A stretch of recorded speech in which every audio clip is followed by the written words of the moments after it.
Ignite, but also to allow SmittyJ a little bit more threat on that backline, because that Maokai did not have anywhere near the same sort of impact as the Olaf did. It did not, and there are already adjustments in picks and bans. Can you explain to me why Nautilus is banned now? Or at least theorize why you My only logic is they try to ban Nidalee and they misclick. I'm not even kidding. I honestly think like Nidalee is right next to Nautilus and they wanted to take it away from Maxlore. This is a question we will have to ask the players, or whether or not they know something we don't. There have been some pivots. Vladimir is available. If Giants don't first pick it, you have to think that Splyce will run it. But Sencux is Anivia. Really good pick into the Vladimir. I did actually watch the interview that Pobelta had where he said, I pick Anivia into Vladimir thinking it's a really good counter, but when I played against Bjergsen's, apparently Anivia does not counter Bjergsen's Vladimir. So perhaps if Knight can prove that his Vladimir is as good as Bjergsen's is, he may be able to deal with the Anivia that's likely to come out from Sencux. I had the pleasure of talking to Sencux and Perks earlier in the week, and we were discussing exactly this, Vladimir versus Anivia and where the strengths are. All they could come to an agreement on was in team fights, Anivia can do very well. Yes. However, outside of that, definitely not the case.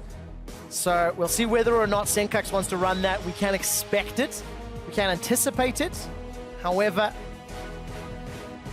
he's saving that pick for a little bit later. It's a hover. Don't get excited about the Hecarim. You can't see Vedius jumping for joy.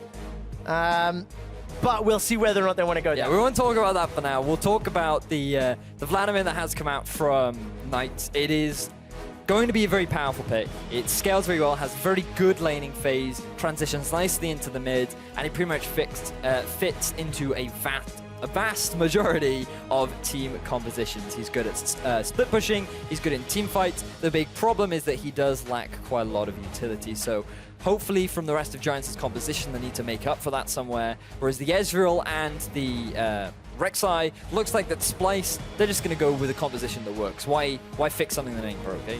Well, there we go. As predicted, now we get to judge these guys on how well they perform on the particular champions. Knight, 2 games of Vladimir, 1 win, 1 loss. Only the single Anivia performance for Sencux, but he was not killed. He ended the game 2-0-13, so very, very good stats. More zone control, more AoE, more team fights as Mikyx locked in Zyra. This is basically a strategy that has come out pre-planned from Splyce. They knew the Vladimir was coming, and the big issue that Vladimir has is getting onto your opponents. He has no gap closes. If you build the Broda belt, yes, it does help you a little bit, but you're pretty much just going to be running at your opponents. And the best way to deal with that is big areas of control that come from Anivia and Zyra. So Knight is going to have a really tough time in getting involved in these fights. From Anivia, from Zyra, from blue build Ezreal, there are a lot of tools that Splyce can use to stay away from Vlad. I'm not a fan of this Alawi hover because of the fact that all of these tools can also keep Alawi away. Alawi needs somebody to be running at her to work. So Giants need to lock in their AD carry as well as their top laner, and it will be Irelia, that I like, against the CC and the Tenacity, and a very long-range ADC in Jhin. So there's actually, I think, some tools here for Giants to work with. So from Giants, they have a couple of interesting picks coming out. The Gragas is actually really good against these low mobility mages in the form of Zyra and Anivia. So if they're ever so slightly out of position, Maxlore is quickly going to be able to punish that. And when you have the follow-up from an Irelia and a Karma, it's quickly possible for you to just punish that. So there is that ability to just split the team fight up from Splyce, which is good from Giants. But this Jhin pick is really good at setting up picks, and the big thing for me is how well is he going to be able to deal with Wunder, who once again is just going to be running at your face. Going to be a challenge.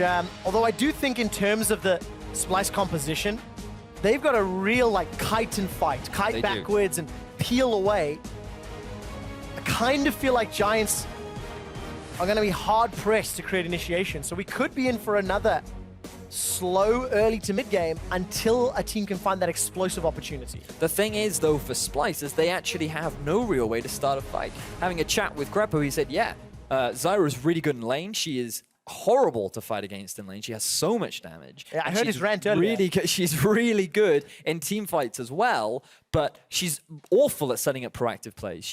It's so difficult for her to actually force anything. So just the entire Splyce lineup is very much, yeah, you run at us, but if Giants never do that, Splyce are never going to get the fights they want. Well, on the side of Giants, they're going to be looking for the Maxlore engages with Gragas, potentially follow that up with a route from Irelia by SmittyJ, but it's going to be difficult. It's going to be a challenge. It was the team comps once more. Let us know who... if Splyce are going to pick up this 2-0, I think if they can pick up 3 points, especially against a team like Giants, that is that 6-point swing. You deny 3 points to Giants, you give yourself 3 points, and you make it even more difficult for Giants to claw their way out of the 7th, 8th position that they currently find themselves in. And if we just think of the teams right now that are fighting for that 4th place spot, which are Splyce, Roccat, and Schalke, getting 3 points right here for Splyce, and given that Roccat actually went 0-2 today against Origin, will mean that Splyce can start to solidify themselves a little bit more in the middle of the pack. So definitely an important win for Splyce to pick themselves up. And with the composition that they do have, I actually just straight up like it more. I think that it offers a lot. You have really nice scaling into the late game. Your early game is a little bit weak, but with the Zyra, you actually make up for that. Also with the Rek'Sai too. So I actually like Splyce's composition overall, but the question is how well are they going to be able to set up against so much displacement on Giants? Yeah, the only caveat that I think I see when I look at Splyce is how do they plan on taking a tower on even footing? You know, I think if they can punish a team fight, if they can re-engage and win, obviously, they've got tons of tools there, but I don't know, it could be challenging. Although they could also just zone everybody away with Anivia and Zyra if they ward their flanks properly.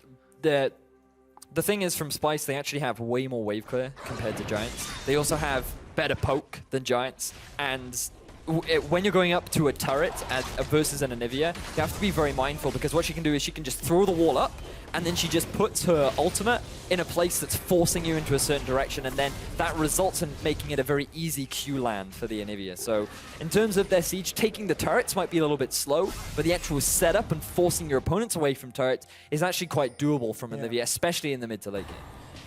Can't afford to make mistakes against the Gragas engage, though.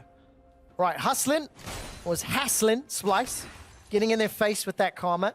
Lane swap is underway, and Mikyx making his way up through the jungle, leaving a trail of seeds in his wake. And gonna give some additional vision as and when people step over those. So, or information rather.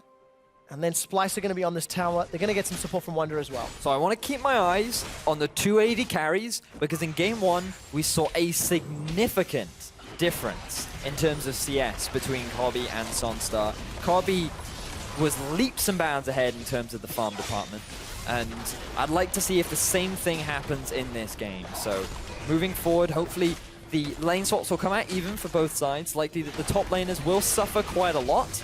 And I'm actually quite excited to see SmittyJ on this Irelia, because he did play the tank in the last game. We talked about in Champions Select how we would like to see him on something a little bit more backline threat heavy, and Irelia is champion just for that. One game in the past, 2-2. It was a loss, so not the greatest of showing. Taking a look at pick ban history. Actually, I can see we've kind of forgot that Hustlin's played 3 Northless games. So that was why it was banned. My bad. No, I have the information in front of me too. Flash Frost and Frostbite catches Knight out. He's doing a good job farming. Wave is pushing towards him as well, so Sencux burned through his mana pool, and the wave is pushing away from him. So this is going to be good signs for Knight. So I love talking about mid lane matchups. So I'm going to put my 2 cents. Obviously, you were talking to a couple of professional mid laners about this matchup. My take on it is at 1 to 5, Knight will typically have the advantage. He can control the wave. It's quite easy for him to trade with Sencux, and typically you can push the Anivia under turret, because unless you burn all of your mana, there's no way you're going to be able to deal with the wave clear. But once you hit 6, it heavily swings in the other favor, because that ultimate makes it so hard for Knight to close the gap. Wunder's in a little bit of trouble. Gets rooted down. SONSTAR trying to catch up to Hustlin. Hustlin will find the root from the W, the resolve, and Wunder's able to just walk away. Play-by-plays get very excited at the potential kills, no matter how slim the odds are. Well, I saw the Karma just running up to him, and I was like, Karma's got about as much CC as like a potato. I mean, it's not something that I would personally be very scared of. How does a potato root you? Exactly, that's my point. But either way, Wunder able to walk away from that one. And, ladies right and now, gentlemen, motivational poster with Vedius. Week number 2.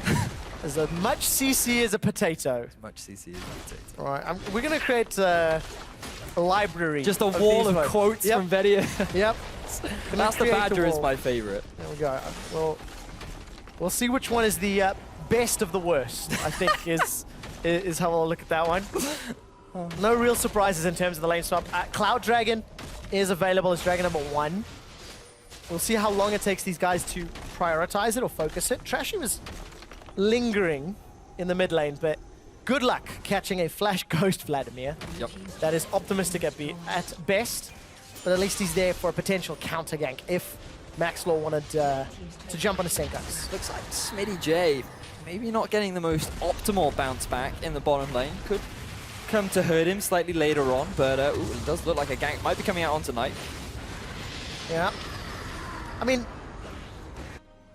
I don't really think there was a gank. I think it's just going to shove the wave out, move away. Grasping roots. Potato versus vegetable. I think it's the same thing. That is the same thing. I don't know where I was going with that. Mikyx has got a small level advantage. And Kobbe again, CS advantage. Plus 10 out of the lane swap. As well as some support. SONSTAR and Maxlore. They're going to look for Wunder. Flash away from the root. And teleport actually comes out from SmittyJ. Maxlore's flashed for this run. There's no tower to fall back to. Body slam into Wunder. He's running for his life. Flash has been burned. SmittyJ can flash. Equilibrium applies the slow. Frozen Domain will give some time. Wunder's trying to run for his life, but the barrel comes down. First blood to Giants. So Maxlore has to invest a lot to actually get that killer. After the initial flash, he had no body slam available, so I was a little bit worried as to whether or not he was actually going to be able to get that kill, but Giants, they get themselves first blood, they punish the overextension of Wunder, and getting that early kill on the board is definitely going to be in their favor. Unfortunately, it does go on to Maxlore. Preferably, you'd want that on the Irelia, who did invest his teleport, but still, they managed to push the wave underneath the turret. That's going to bounce back in favor of SmittyJ, and that's going to be better for SmittyJ moving forward. Teleports, 2 flashes for first blood and a flash from Wunder. Oh, Hustlin. Splyce almost catch Hustlin out. The one thing you do also need to note is SONSTAR, he started that initial play and was away from the lane. He's already down 11 CS to Kobbe, but has got a wave in front of him. I think it's pushing away from SONSTAR though, so we're going to do a better job at tracking their CS as we progress through this early to mid game. So, something that we actually saw in game 1 was, or something that we discussed was perhaps the lack of optimization of the use of the teleports coming out from Splyce. And largely, I think we can put that underneath the overarching thing of neither of these teams really look for a huge number of proactive plays. They tend to go for an objective and they force their opponents to react. And if you kind of want to be at the top of the LCS, you need to be looking to make those plays for yourself, setting up the opportunities for your own personal gain. And with this first blood coming out from Giants, that does suggest the glimmer of hope, but it does make me wonder moving forward how much both these teams are actually going to be looking to make these plays, or are we going to see another 50-minute slugfest of just going back and forth? Hey, look, I think a small part to answer that question, 2 tiers of the goddess on the side of Splyce. And as you know, symbolizing my sadness. Everybody knows that means you need to slow things down, get those stacking. For Splyce, though. It's power trough time for Splyce. Yes. They're in the dip, but when that dip fills up, power spike time. If they couple that with a locket, they're golden.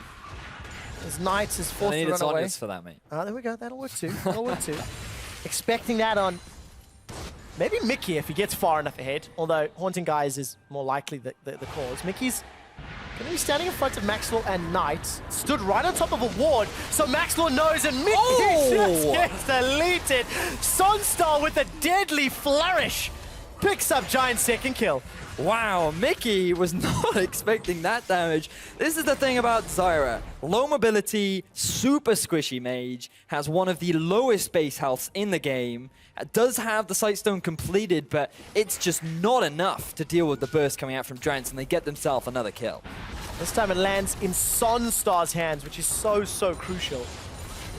Taking a look at the CS differences, Kobbe still marginally up. Knight again winning the CS situation as here we go, Mickey just gets caught. Yeah, it's just a quick 1-2. Knock into the range of Knight, who's already prepping up his Tides of Bloods. Got a very quick and easy kill down onto Mickey, who's now only level 4. It's at level 4 of Hustlin as well. But have a look at the positioning of Trashy right now. He might be able to get away from this one, as Mickey is there to provide support. Forced to burrow away. Splyce could be surrounded though. There are a number of Giants members coming in, but actually, maybe it's Splyce that want this fight. Splyce are running. Hemo Plague is down. Kobbe gets tagged with one, forced to flash away. Already used the Arcane Shift. Look at the damage from that Hemo Plague. Kobbe was in trouble. So this is one of the problems that you have when there's not enough hard crowd control in your team. While if they just had a little bit more CC, they could have set up a really good play there, especially with the fact that Kobbe not having that many items right now, as you mentioned, the item trough that he's currently sitting in. But still, they were able to force the flash out of Kobbe, which is always a good thing to have, as SONSTAR takes a chunk of damage from Sencux, who is level 9. He needs to be very mindful of this. Sencux has decided to go for the Ignite, so he does have a lot of kill threat onto SONSTAR if he's not careful enough. Slightly different approach to this early game now. Giants, they seem more alive, you know, on the map. Although, wait, hold that thought, because SONSTAR may not be alive. Actually, it's Hustlin. He gets caught by the Grasping Roots, flashes away from the knock-up and wants to maybe turn this one around into Trashy. Deadly Flourish goes out towards Sencux, a good crystallized wall. Flash Frost into Frostbite. Hustlin, summon a heal, buy some time. The shield keeps him staying alive. Sidesteps away from the roots, and Mickey can't find anything more. So close to a kill, but a bunch of summoners gained. Certainly was. Hustlin had to use his exhaust there to mitigate the damage that was coming out from Splyce, but this is one of the great plays that you can make on Anivia. If you catch people off in a choke point, use the wall, you force them in a direction, makes landing that Q so much easier. But have a look at Wunder. He's got no tower. No, he doesn't. Flashes from the barrel, sends him towards the wall. SmittyJ dashes over, throwing out the blades, and Smitty's continuing to run. Will not be able to chase him past Sencux as crystallized. Summon a spell again. Maxlore trades his for Wonders. So, good setup once again coming out from Maxlore. Wunder, now that he has his Subjugate, is tanky enough to be able to get out of that one. But Splyce, they're 3 members strong in the bottom half of the map because Giants, they want to commit to this Rift Herald. It is 12.5 minutes into the game. Could get some decent value out of this, but they are going to lose a lot of health on this tier 2 turn in the bottom. Yeah, Splyce have been pushing their tower all game long. Smitty is able to pick up a Rift Herald buff, Eye of the Void. And I think that's very important. He's down in CS marginally, and I think wants to be going toe-to-toe with Trundle. So this will help him out as Trundle continues to scale up and start itemizing those tanky stats. Cloud Drake, unchallenged. Splyce are the ones that grab it. Certainly will be. This is something about the Cloud Drake that you will come to know and love, which is usually that teams won't often fight over it. They'll just take it when they can. It's like the last donut in the cake shop. Just like, well, do you want it? No, I fought over that one. Oh, you I have fought over that one. Coming at the end of the day, you and a rival co-caster, both after that donut. The only thing if it's a cinnamon roll, things are going down. Well, unfortunately, the Cloud Drake is no cinnamon roll. No, especially not the pro players. SmittyJ, a little bit of trouble, but still has flash available. Still got those transcendent blades for any sort of healing that he might want.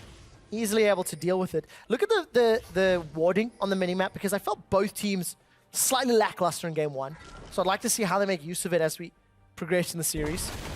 And this ties into what we were discussing earlier about setting up those proactive plays. You do need to have good vision control, whether that be deep vision or just setting up vision around objectives. And to be fair, I would argue that both teams have done a decent job of controlling the objectives that they want to fight over. Good management over their pink wards, and you can actually see a lot of pink wards sitting in the inventories of both teams. So when they want to make a play around an objective in particular, they are quite good at setting that vision up. What they're not great at is just generic vision during the downtime when there's not an objective on the map to play. And that is resulting in both teams getting caught out of position, and often why Wunder is in this situation where he's always flashing away from Maxlore's ganks. Yeah.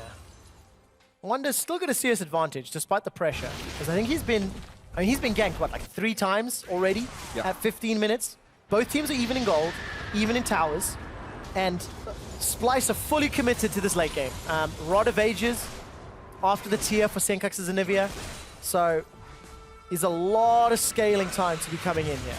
But the big thing for Splyce right now is we talked about their composition and how in terms of what it provides, it's actually relatively well-rounded. You have pretty good objective control, good wave clear.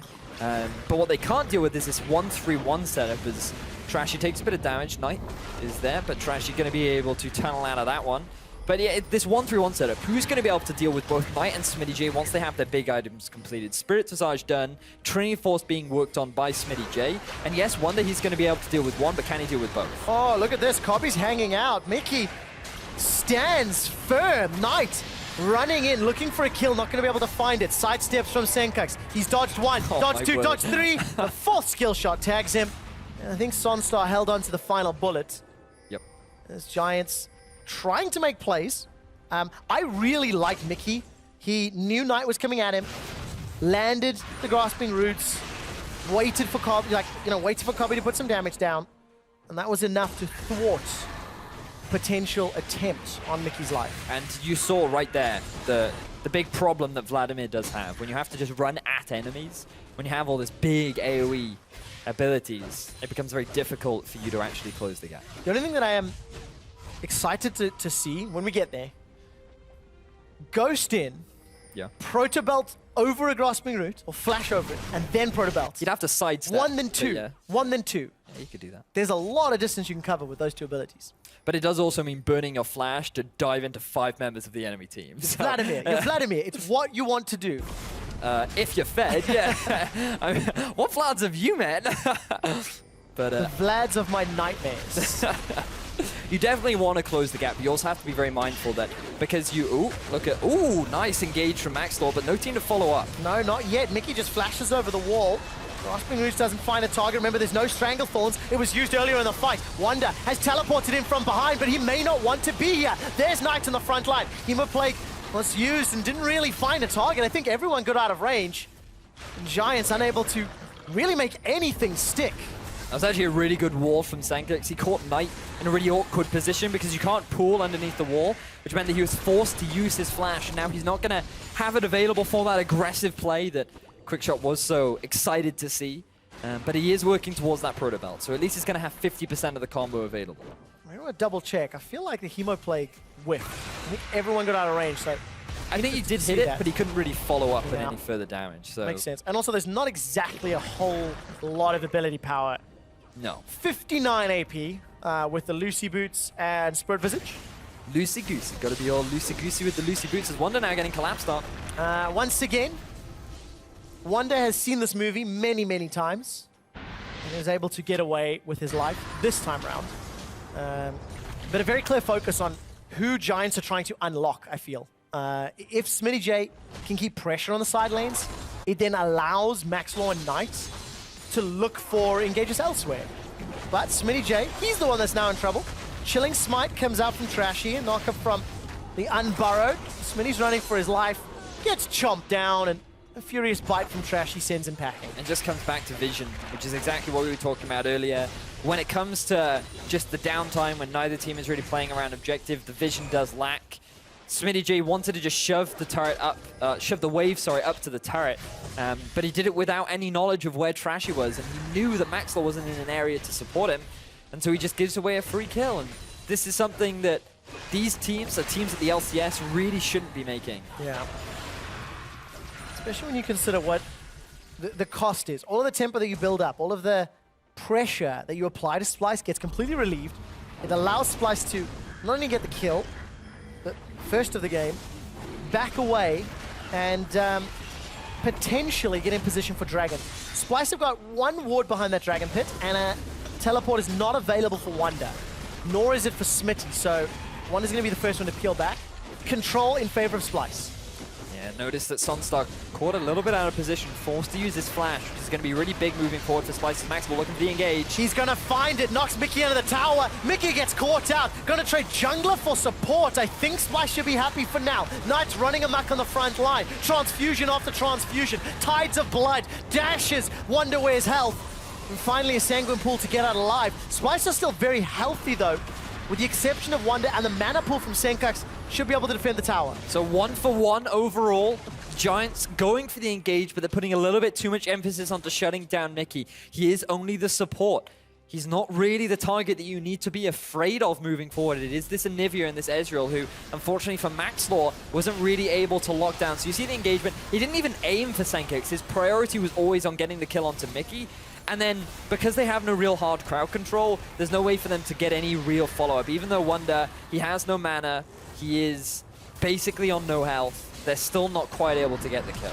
No, they're not. And oh, look at that. Wow, Sencux, I think he flashed forward for that one. Picks up a kill in the SONSTAR, gets egged, turned into breakfast here under the tower. On the backline, Trashy and Mikyx trying to do more. Barrel connects from Maxlore. Trashy's still running away with his life.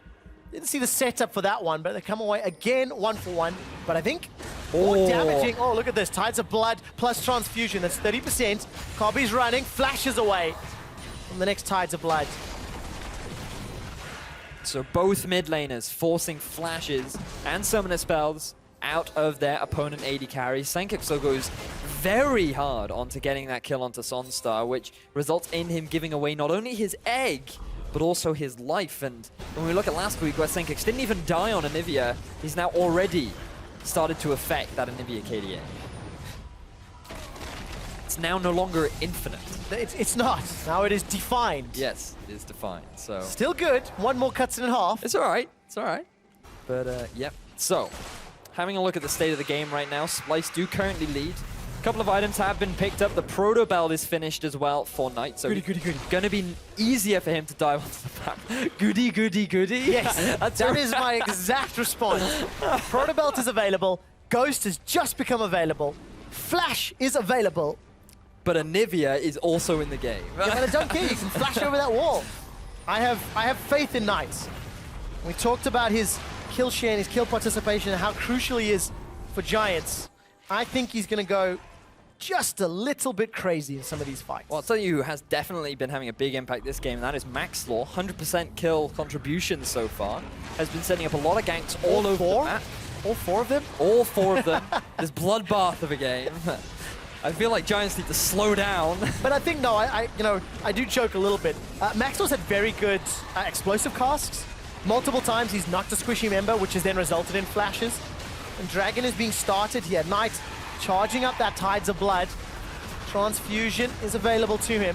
But look at this, there's no damage on Dragon. It's taking very, very low. Smited away. It's Splyce that picked this one up. Crystallized walls on the back line. SONSTAR's got a safe position. Body slam away to safety.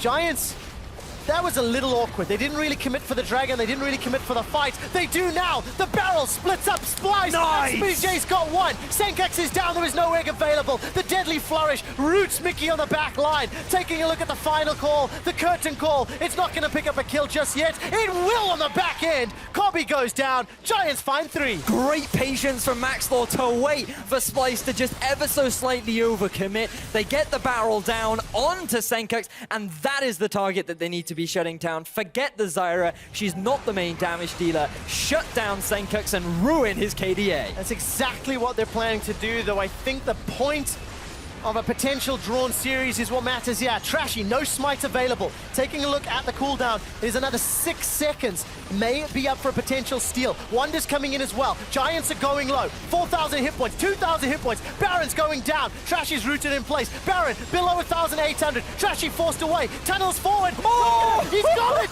He steals it. Picks up a kill on tonight. Splyce aren't done. They turn their attention over to Wunder. Wunder's now trying to get more into Maxlore. Trashy gives his life, but takes the Baron.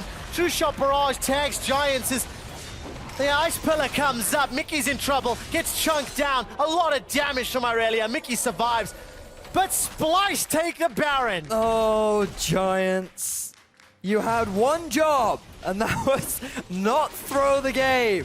You only had to be happy with the kills. You could take the tier 1 turret in the mid. Yes, you could have gone for the Baron play, but you did not play around Trashy effectively, and you enabled him to get the steal. So let's just backtrack for a second. Let's see how things went right for Giants before we see how things went so right for Splyce. So Maxlore, they know they have vision control around here. He just patiently moves into the bush, waits for Splyce to overextend. The moment he sees Sencux overcommit, he knocks him into his team and they quickly get the pickup. And then after that, there's no more zone control to stop the rest of Giants from cleaning up the fight. And then Knight just goes to town on the backline with SONSTAR picking up that quick and easy kill. They feel confident. They want to go for the Baron play. And the damage a little bit low this early on. Trashy sitting there at full health, and he just buys so much time. Him and Wunder doing so much work on the front of the pit. The clear on the Baron just isn't good enough, and just keep your eyes on Splash. He comes under the wall. Oh, it was actually a big crit coming out from SONSTAR. Maxlore didn't expect the damage to come out. Trashy read it quickly and was able to get that smite still down. Just a bit of poor communication coming out from Giants, giving that one away. You can see that HP bar, 1200 to 500, and that's what allowed Trashy to steal it. So, take stock of the situation as we come out of that extended replay. 25 minutes on the clock. Splyce are up 4,000 gold despite being down in kills. They've got themselves 2 additional towers. Correction, 3 additional towers. And Splyce can look to control, correction, 4 additional towers, as now Splyce can look to completely take control of this game. This is going to be so hard for Giants to come back from this. That Baron was do or die. If they picked it up, they were looking great, but if they lost it, there's just so little that they can do, because now there's no real way for them to engage onto the Splyce unless Maxlore gets a flank engage. He's looking for it. Flash is available, as is the cask. SONSTAR, a deadly flourish route could be so impactful. The body slam. Flash gets Kobbe and Mikyx. Kobbe's running for his life. The first shot from Curtain Call goes wide, as does the second. 1 remaining. Does not find a member of Splyce. And Splyce are able to back away, look to re-engage. Wunder did not even flinch. Continues to pressure that mid lane. There's the power of the disengage coming out from Splyce, even though the initial initiation coming out from Maxlore was great. It was just the ultimate. Oh, Knight taking a lot of damage. He is indeed. Flash Frost doesn't stun him, is able to survive with Sanguine Pool. The tower's taken down at only 27 minutes. The base is open. No Strangle Thorns available. A lot of pressure on Sencux. Follow his mana pool. If that goes low, Splyce are in trouble. But they'll be content. They back away. Over 1,000 gold on every single member. Over 2,000 gold for Kobbe. And they're just going to extend their itemization advantages further. The disengage is just too strong from Splyce. Even though Giants get the initiation that they want, the initiation that has been working for them throughout that game, it just isn't enough to close the gap against Splyce, who are now so far ahead in this game. And it all stems off of a single Baron play, and it just winds back into what you and I have been discussing so much throughout this series, which is the questionable decision-making that we have been seeing throughout both of these teams' plays. We felt like Splyce definitely slightly higher up in terms of making the plays, and from what we've seen and the way in which they reacted to that Baron was phenomenal, but Giants, the one thing that is holding them back really is deciding when to force these objectives and when to just back off and be happy with what you've got. What Splyce have got, 2 Cloud Drakes. Third one spawning shortly. Get all that movement speed. Gotta go fast. Gotta go real fast.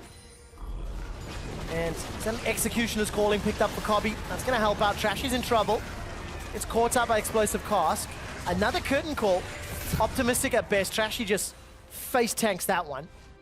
Did pick himself up the locket. I'm a fan of that. Gotta be honest that SONSTAR's accuracy with the ultimate, not the best. Hasn't quite been on point with those curtain call shots, but still. I mean, this is the second time we've seen him play Jhin. Last time was a loss. He went 1-1 and 3, so very, very little impact in the game. Now, this is a little unfair on a team who has very limited victories in the LCS. Yeah. But going to go all the way back to our pregame. We mentioned that Giants still looking for their identity, still trying to find what it is that they do well as a team, because they've got individually talented players. Giants will take a Dragon uncontested. But when it comes to the team dynamic and when it comes to playing the map, making strategic plays, you know, there's flickers of brilliance, there's moments that are good, but it doesn't add up to be collectively regularly good. No, unfortunately, it does not. I quite like that play coming out from Splyce where they basically said, you know what, you have a Cloud Break. We've got enough. I mean, we're fine. You take this one. As now, Giants will be able to move around the map ever so slightly faster. But just taking stock of some of the items that have been completed. Anivia actually deciding to go for the Rylai's Morellos, stacking up a lot of mana into the then Void Staff. Still hasn't decided to upgrade into that Archangel Staff, which is a little bit surprising, but he hasn't quite fully stacked it yet. Still valuing that high cooldown reduction, and having just picked up that blue, he's likely going to be capping out relatively soon. Well, on 356 AP with the current build, Knights, he picked up the Hourglass not too long ago, only on 216 AP, so still building up some of that ability power, charging up. Reason he's built the Morello is obviously for the Vladimir, Grievous Wounds. Does make a lot of sense thinking a little bit more about it. And pretty much that is how Splyce are itemizing right now. I feel like the whole pick and ban was for dealing with the Vladimir, which they've done a decent job of so far, as that is all 4 shots missing on the Mikyx. Mickey's wearing those blue sage shoes and he's just tap dancing around. SONSTAR cannot find a target. By the way, Wunder is a level advantage over SmittyJ. Forced away, even off his frozen domain. Doesn't get caught down by the deadly flourish. Very, very good pillar of ice, which in this case is a trophy. Flash for flash. The rest of Splyce, they're on Baron. They've started it, starting to burn it down. Wunder where it's going to teleport in. Sorry, Wunder. And turns their attention. Defensive flash from Smitty. Explosive cast from Maxlore. Splits up Splyce, but Mickey's been able to back away. The damage is coming down. Kobbe's already taken down Maxlore. SONSTAR took way too long to get to the fight. It's a double kill for Kobbe. He got a quadra kill in game 1. Can he do it again? A golden knight in the mid lane. He will be the target. Knocked up by Trashy, by the Unburrow. Very good crystallize. Allows a triple kill for Kobbe. He's not done yet. Mystic shot finds Hustlin, looking for more. There's a flash away as SONSTAR's running for his life. A great pillar. Sencux steals the kill away, preventing the quadra, and this should open up an inhibitor or more for Splyce. Really smart play from Splyce, noticing that SONSTAR had gone down to the bottom lane to try and get a gank down onto Wunder. Because of the positional advantage that Splyce had, they forced the Baron, they forced Giants to quickly react in an unoptimal position. They go for the fight 4v5, and things just go horribly wrong for them as SONSTAR, he is just slowly being bled away. He really is. He just wants to recall.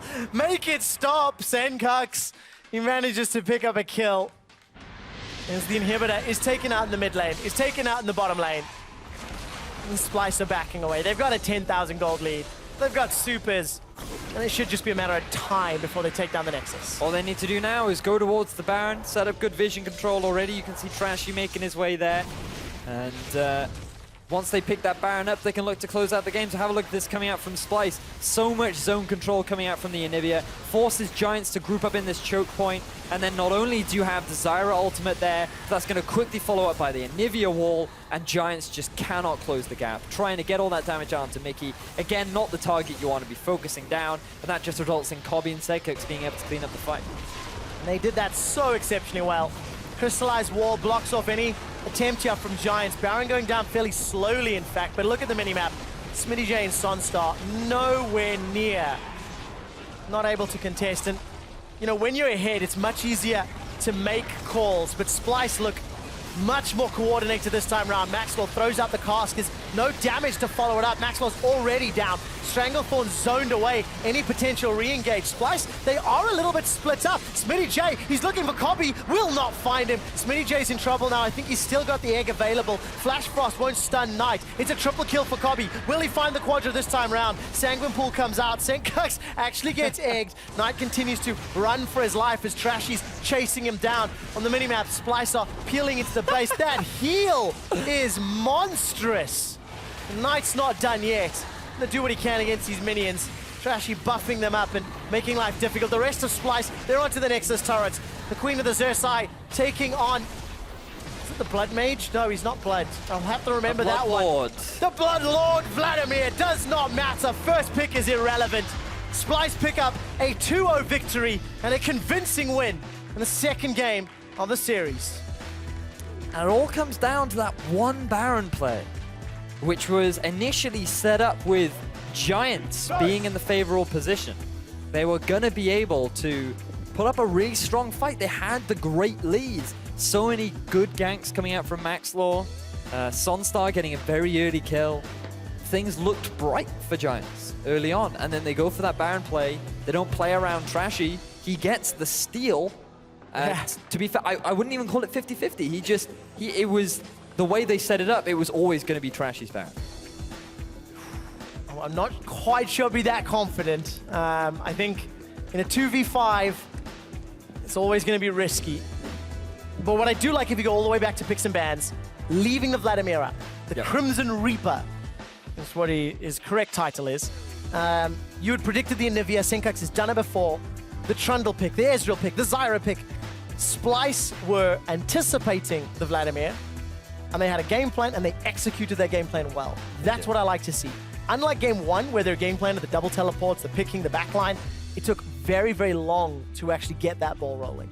But the one thing we did really see from both teams was vision control during the downtime. Yeah. Because when it came to setting up for objectives, I think we can both agree the vision control was actually very good. Yeah. They knew how to use pink wards when they wanted to make Baron plays, Dragon plays, even if they wanted to go for something like an enemy blue or red. But when it comes to just downtime, laning, their defensive vision, even their slightly aggressive vision, trying to identify where Maxlore was and where Trashy was, just wasn't there. It wasn't existent. And I think that right now that is a big stepping stone that both teams need to overcome if they want to develop as a team and make their way up the standings. I think it was also interesting to see how Splyce went from a very disjointed, disconnected team in game one to being a unit in game two. You know, their team comp was very well crafted, it was very well thought out, and they executed it well. Giants, on the other hand, they still have the same problems. They have individuals doing fantastic things at completely different moments. And unfortunately, they're not doing it together as a unit. And we're seeing, again, these disjointed team fights where multiple members of Giants are on the front line, the damage dealers aren't there, etc. So I think what I do like from Splyce this time around as well, the decisiveness. Contrast, again, from game one to game two. And, I mean, to me, it's just that quote from Deficio that's sticking in my head. As players, they're really talented. They are good players. But as a team, it's just not there. They're not meshing well enough to really take games off these middle-of-the-pack teams. So if they can find that synergy, if they can find that unity, then things look promising for Giants. But Splyce can't take anything away from them. Still a very strong team. It also gives us a slightly clearer picture in terms of this middle to bottom tier of the table. You know, with Giants picking up a win over UOL last week, those question marks start creeping in, and then you see Splyce, close game one, much more convincing game two. They then take down Giants, so that puts then this additional clear gap. So we're starting to see these very clear divides in terms of 1, 2, 3, 4, 5, 6, and then 7 through 10. We certainly are, and we still have more games tomorrow, so there's plenty of opportunities for Giants to bounce back. But I can't emphasize how great Splyce really have been playing. Especially, it's interesting how in game one it always seems to be that Mikyx has a really good performance in his thresh. You heard it from Crepo how a lot of his hooks are actually really pivotal and actually setting up the plays, landing so many good hooks onto Maxlore and so many good hooks onto Knight as well. Then in game two, it seems to be Sencux that's stepping up. Yes, Sencux had a great game on Fizz in game one, and he was a large part as to why they were able to make plays. But his Anivia play has just been so solid, and his use of ultimates and his just understanding of the champion is really impressive. It's interesting though, because like Sencux is showing that he's the mid laner that helps his team. But he's not the mid laner that is going to win the lane. Now, again, I think the matchups are challenging for him. You know, he's had 2 tough matchups for the early levels, which puts him a little bit behind, and then, he maintains that gap. But it's very good to see Sencux continuing to grow, because for weeks 1 and 2, it was the Kobbe and the Trashy show. And Mikyx, on the sidelines, waving the Splyce flag. But I think this week, we're starting to see Sencux step into that carry role, step into a position where the team is like, you need to beat Vlad. Like, you are picking the counter that we feel you have to win with, and you have to have confidence to deliver that performance. You certainly do. And I'm just overall impressed with Splyce. I'm looking forward to seeing what they bring out tomorrow and how they do throughout the rest of the split. As am I. We have got the Q, the analyst desk is ready to break down the game and head over to the PGL. Take it away.